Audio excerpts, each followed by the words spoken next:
Car മുറ്റത്ത് കൊണ്ടുപോയി നിർത്തവേ sit ഔട്ടിൽ തന്നെ അച്ഛൻ പത്രം വായിച്ചിട്ടും അമ്മ തൊടിയിലെ മുരിങ്ങയില കറിക്കായി ഊർന്ന തിരക്കിലുമായിരുന്നു. അപ്പോടിനും മീർ ചേച്ചിയും ജോലിക്കും മീനുമോള് ഉറക്കത്തിലുമായിരുന്നു. ആ നേരം കാറ് ഡോർ തുറന്നിറങ്ങി തങ്ങളെ കണ്ട് അച്ഛനും അമ്മയും പുഞ്ചിരിച്ചു.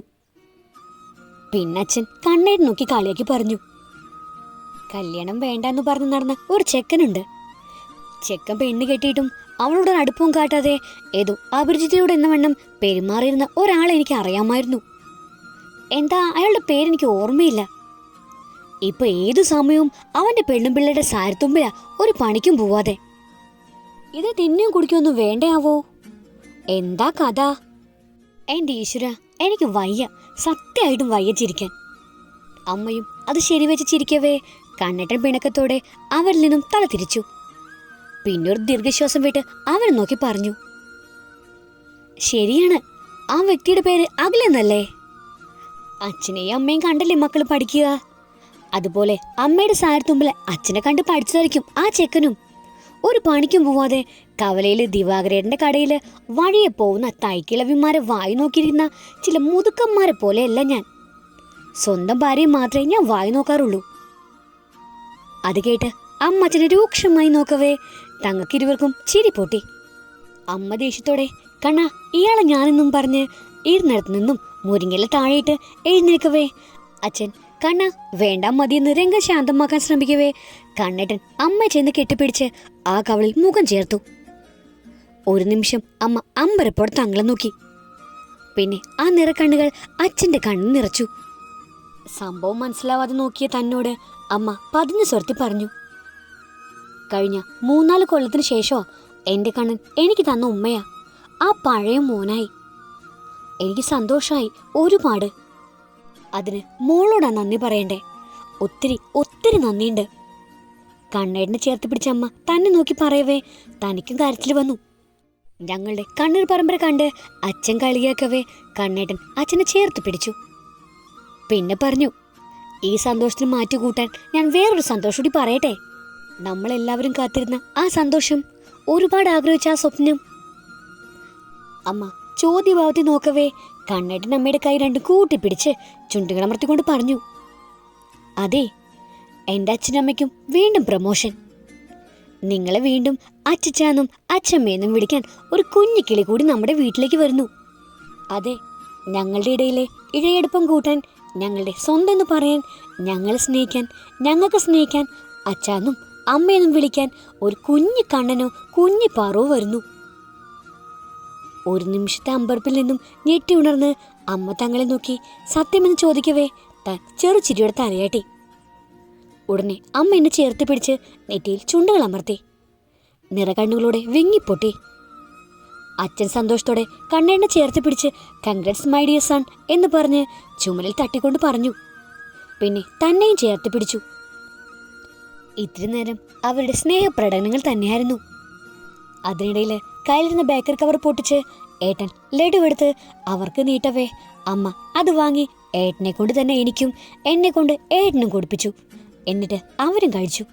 പിന്നെ എന്തോർത്തപ്പോൾ ചോദിച്ചു, മക്കളെ നിങ്ങളിക്കാര്യം വീട്ടിൽ വിളിച്ചു പറഞ്ഞുവെന്ന്. അവർക്കും ഒത്തിരി സന്തോഷാവും. വേഗം വിളിക്കേ.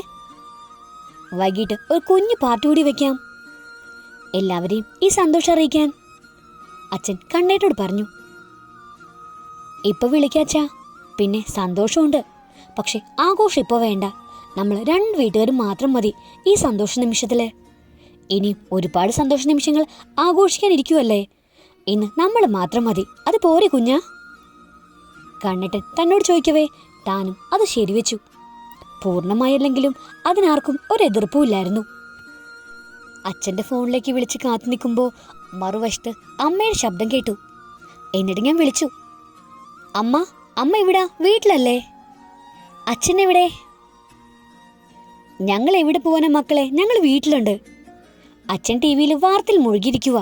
അതാ ഫോൺ അടിച്ചിട്ടും കേട്ടിട്ട് എടുക്കാഞ്ഞേ. എന്താ മോളെ ഈ നേരത്തൊരു വിളി? നീ പരീക്ഷയ്ക്ക് പഠിക്കുന്നൊന്നുമില്ലേ? അല്ല, ഇന്നലെ നീ ഹാൾ ടിക്കറ്റ് വാങ്ങാൻ പോകുന്നേ. ആതിര പറയുന്നത് കേട്ടു ഞാൻ, ഇന്ന് നീ കോളേജിൽ പോകുന്നുണ്ടെന്ന്. അതെ അമ്മേ, കിട്ടി. ഞാൻ പഠിക്കുന്നുണ്ട് പരീക്ഷയ്ക്ക്. ആദൂന് ക്ലാസ് ഇല്ലേ? അവള് പോയില്ലേ? പോയി എന്നമ്മയുടെ മറുപടി കിട്ടി ഞാൻ പതിയെ വിളിച്ചു. അമ്മേ, അച്ഛനൊന്ന് വിളിക്കൂ, എനിക്കൊരു കാര്യം പറയാനുണ്ട്. എന്താടി, എന്തെങ്കിലും? അമ്മ ടെൻഷനോടെ ചോദിച്ചു. ഞാൻ പറഞ്ഞു, പറയാം അമ്മേ, അച്ഛനെ വിളിക്കേ. അമ്മയുടെ സംസാരം കേട്ട് അച്ഛൻ അമ്മയിൽ നിന്നും ഫോൺ വാങ്ങുന്ന ശബ്ദം കേട്ടു. അച്ഛൻ ഫോൺ വാങ്ങി കാര്യം തിരക്കവേ കണ്ണേട്ടൻ തന്നിൽ നിന്ന് ഫോൺ വാങ്ങിക്കൊണ്ട് പറഞ്ഞു, അച്ഛാ, ഫോൺ ലൗഡ് സ്പീക്കർ ഇടേ. എന്താ ഇവിടെ പരിപാടി? ഇവിടെ ചുമ്മാ ഇരിക്കുവാ. എങ്കിൽ നിങ്ങൾ വീട് വരെ ഒന്ന് വരണം, ചെറിയൊരു സന്തോഷത്തിനുള്ള വക കിട്ടിയിട്ടുണ്ട്. എന്താ മോനെ? അച്ഛൻ ചോദിക്കവേ താൻ പതിഞ്ഞ സ്വരത്തിൽ പറഞ്ഞു, നിങ്ങളുടെ വലിയൊരാഗ്രഹം നടന്നിട്ടുണ്ട്. അതിനുശേഷം നമ്മുടെ വീട്ടിൽ ഒരു കുഞ്ഞു തൊട്ടിൽ കൂടി കേട്ടാൻ ഒരവസരം വന്നിട്ടുണ്ട്. പിന്നെ മുറ്റത്തെ മാവിലും മാങ്ങ ഇനി ആർക്കും കൊടുക്കണ്ട, ഒക്കെ എനിക്ക് തന്നേക്കണം. എന്താടി മോളെ, നീ സത്യമാണോ? അമ്മ ചോദിച്ചിന് താനൊന്നും മൂളി. അമ്മ കരഞ്ഞ സ്വരത്തിൽ സന്തോഷമായി മോളെ, ദാ അമ്മ ഇപ്പൊ വരാട്ടോ. ഏട്ടാ, കേട്ടില്ലേ, നമ്മുടെ മോള് അമ്മയാവാൻ പോവാന്ന്. നമ്മളെ അമ്മമ്മയും അച്ഛനും ആവുവാന്ന്. വേഗം വന്ന് വലതും കഴിച്ചേ, എനിക്കിപ്പോ എന്റെ മോൾ ഇപ്പൊ കാണണം. നിങ്ങൾ അനൂപിനെ വിളിച്ച് ഒരു ഓട്ടോ ഒഴിവുണ്ടെന്ന് ചോദിക്കേ, ഇല്ലെങ്കിൽ സുധിയയിലൊന്ന് വിളിക്കേ. അമ്മയുടെ വെപ്രാളം കേട്ട് ചിരിയോട് പറഞ്ഞു. എൻ്റെ അമ്മേ, വെറുതെ ധൃതി പിടിക്കണ്ട, പതിയെ വന്നാ മതി. കണ്ണേട്ടൻ വരൂ അവിടെ. നിങ്ങൾ ഭക്ഷണം കഴിച്ച് റെഡി ആയിട്ടിരുന്നോ? ഞാൻ അതുകൊണ്ട് കൂടി വിളിക്കാം, അവക്കിപ്പോ ലഞ്ച് ബ്രേക്ക് അല്ലേ. ശരി മോളെ, അമ്മ എന്താ ചക്കരയ്ക്ക് വരുമ്പോ കൊണ്ടുവരണ്ടേ? വേഗം പറ. ഒന്നും വേണ്ട, നിങ്ങളൊന്ന് വന്നാ മതി, ഇനിയും സമയം കിടക്കൂല്ലേ. അമ്മേ, ഞാൻ ശരിക്കും അമ്മയ്ക്ക് പണി തന്നോളാം. ഇപ്പൊ ഹാപ്പി ആയില്ലേ? ഇങ്ങോട്ടേക്ക് പോര്, രണ്ടാളും അല്ല 3 ആളും. ആദ്യത്തെ റിങ്ങിൽ തന്നെ ആദ്യ കോളെടുത്തു.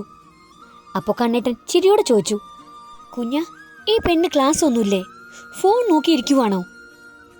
മറുപടി മറുവശത്തു നിന്നും ഉടനെ എത്തി.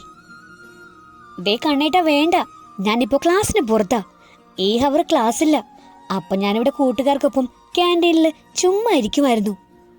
അല്ല ചേട്ടാ, ഈ പറയുന്ന താങ്കൾക്ക് പണിയൊന്നുമില്ലേ? ഏത് സമയം ഭാര്യയുടെ കൂടെയാണല്ലോ, വല്ല പണിക്കും പോക്കൂടെ? എന്നെ ഈ കളിയാക്കുന്ന നേരം. എനിക്ക് ചിരി വന്നുപോയി, രണ്ടുപേരുടെയും വാക്കുകൾ കൊണ്ടുള്ള യുദ്ധം കണ്ട്. ഉടനെ തന്നെ എന്നെ നോക്കി ചിരിച്ചുകൊണ്ട് കണ്ണേട്ടൻ പറഞ്ഞു, ആദിക്കുട്ടാ, അത് വേണ്ട. വേറെ ആരുടെയും ഭാര്യയുടെ കൂടെ ഒപ്പം അല്ലല്ലോ, എന്റെ ഭാര്യയുടെ ഒപ്പം അല്ലേ. നീ അത് വിട്. ഞാൻ വിളിച്ചതേ വേറൊന്നുമല്ല, നീ പറഞ്ഞതുപോലെ ഒരു പണി തന്നിട്ടുണ്ട് നിന്റെ ചേച്ചി. അല്ല, ഞാനായിട്ട് കൊടുത്ത പണിയാന്നും പറയാം. അതുകൊണ്ട് എൻ്റെ അനിയത്തി വാവ ബുക്കും ബാഗും എടുത്ത് കോളേജിന്റെ പുറത്തേക്ക് ഇറങ്ങി നിൽക്ക്. ഞാനിപ്പോ വരാം, നമുക്ക് അച്ഛനും അമ്മയും കൂടെ കൂട്ടാം. എന്തേട്ടാ, എന്താ കാര്യം? അവൾ ടെൻഷനോടെ ചോദിച്ചു. ഉടൻ തന്നെ ഫോൺ ഐറ്റലിൽ നിന്ന് വാങ്ങി അവളെ പതിയെ വിളിച്ചു. അതു മോളെ, പിന്നില്ലേ, നിന്റെ അലമാരിയിലെ ബേബി ഡോളുകളില്ലേ, അതിന് പുതിയൊരു അവകാശി വരുന്നു. നീ അച്ഛൻ്റെയും അമ്മയുടെയും കുഞ്ഞു കുട്ടി കളിച്ചത് മതിയെന്ന് ഒരാൾ പറയുന്നേ. എന്തൊക്കെയാണ് ചേച്ചി നീ പറയുന്നേ? ഒന്നും മനസ്സിലായില്ല. എന്നെപ്പോലെ അവളും ചോദിച്ചതും കണ്ണേട്ടൻ ചിരിയോടെ വിളിച്ചു. ആദിക്കുട്ടാ, നിനക്ക് പ്രൊമോഷൻ കിട്ടിയ കാര്യ ഇവള് പറയുന്നേ. നിന്നെ മേമേന്ന് വിളിക്കാൻ ഉള്ളൊരാളെ എത്തിയിട്ടോ. Junior അഖിലോ junior ആർദ്രയോ? സത്യമാണോ? അവൾ സന്തോഷത്തോടെ അതിലേറെ ആശ്ചര്യത്തോടെ ചോദിച്ചു. അതേടി പൊന്ന എന്ന് താൻ പറയവേ അവളുടെ സ്വരം ഒഴുകിയെത്തി. എന്നാ വൈകിക്കണ്ട കണ്ണേട്ടാ, വേഗം വാ, ദേ ഞാൻ കോളേജിന് പുറത്തെത്തി. അപ്പുവേട്ടനും മീർ ചേച്ചിയും വിളിച്ചും അവർക്കും സർപ്രൈസായി അതിലേറെ സന്തോഷവും. അവരും ഉടനെ എത്താമെന്ന് പറഞ്ഞ് കോള് കട്ട് ചെയ്തു. ആദ്യത്തേത് അപ്പുവേട്ടനും മീർ ചേച്ചിയും തന്നെയായിരുന്നു. അവരുടെ സന്തോഷം പങ്കുവയ്ക്കവേ മീനൂസ് ഒരു ചേച്ചിയാവുന്നു എന്ന പവറിലായിരുന്നു എല്ലാവരുടെയും സംസാരം. അച്ഛനും അമ്മയും ആതിരയും ഇതിനിടെ കണ്ണേട്ടനും എത്തി. തന്നെ കണ്ടതും അമ്മ നിറക്കണ്ണുകളോടെ പുഞ്ചിരിയോടെ തന്നെ വാരിപ്പുണ്ടർന്നു. പിന്നെ ആതിരയും അച്ഛനും എല്ലാവരും കൂടി നല്ല സന്തോഷത്തിലായിരുന്നു ഏതാനും നിമിഷങ്ങൾ. വൈകിട്ടത്തെ പരിപാടികൾ തങ്ങൾ എതിർത്തിട്ടും അത് സമ്മതിക്കാതെ മീരച്ചേച്ചിയും അപ്പുവേട്ടനും ആതിരയും മീനൂസും ആഘോഷിക്കാനുള്ള തയ്യാറെടുപ്പിൽ തന്നെയായിരുന്നു. നിമിഷനേരം കൊണ്ട് തന്നെ വീട് ഉത്സവാന്തരീക്ഷമായി.